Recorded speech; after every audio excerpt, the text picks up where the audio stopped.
Alexander the Great, the man who would go on to conquer a vast portion of the known world, was just 20 years old when he ascended to the throne of Macedon, following the brutal assassination of his father, Philip II, a murder that many historians believe he may have even orchestrated himself. This cold-blooded act would set the tone for a reign of terror that would leave countless cities in ruins and hundreds of thousands of people dead.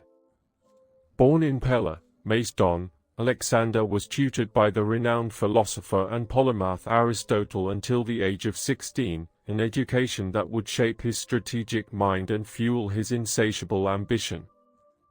But it was not just his intellect that drove him, for Alexander was also driven by a fierce determination to prove himself, to outdo his father and forge his own legacy.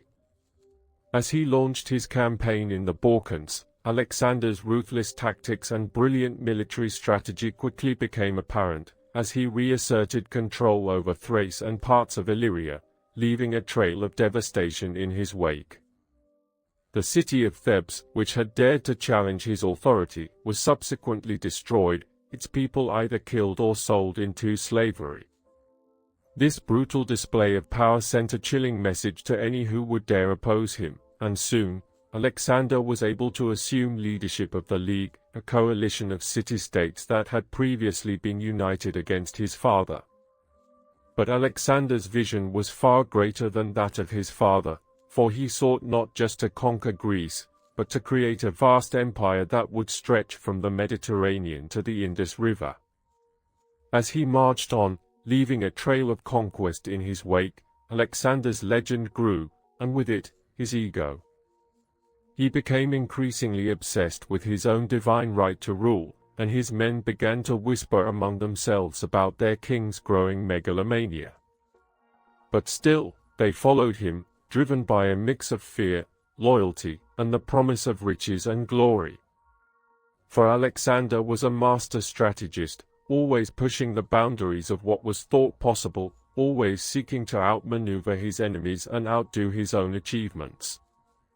By the age of 30, he had created one of the largest empires in history, a vast territory that stretched from Greece to northwestern India, a testament to his unyielding ambition and unwavering determination.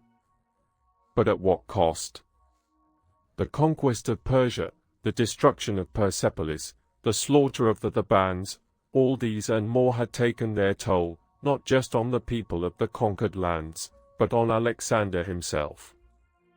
His eyes, once bright with excitement and ambition, had grown cold and hard, his smile twisted into a cruel sneer. He had become a shadow of his former self, a man driven by a lust for power and a thirst for blood. And yet, still he marched on, driven by a mad desire to conquer all, to leave no corner of the known world unconquered. As the years passed, Alexander's legend grew, but so too did the whispers of his instability. His men began to fear him, to wonder if their king had finally succumbed to the madness that had long been lurking beneath the surface. And then, in 323 BC, it happened. Alexander fell ill, and within days, he was dead, his empire crumbling into chaos as his generals and successors fought for control. But even in death, Alexander's legacy lived on, a haunting reminder of the devastating power of ambition and the horrors that can be unleashed when a single individual is driven by a lust for conquest and a desire for greatness. The conqueror's dreams of a unified world, where Greek culture and philosophy would reign supreme, had been realized, but at a terrible cost. The cities he had conquered, the people he had slaughtered, the cultures he had destroyed, all these would never be forgotten, and the memory of Alexander's brutality would haunt the world for centuries to come. And so, we are left to ponder the psychology of this complex and terrifying figure, a man who was both brilliant and brutal, a hero and a monster. What drove him to such extremes of violence and conquest? Was it a desire for greatness, a need for validation, or simply a lust for power? The answer, much like Alexander himself, remains shrouded in mystery, a haunting enigma that continues to fascinate and terrify us to this day.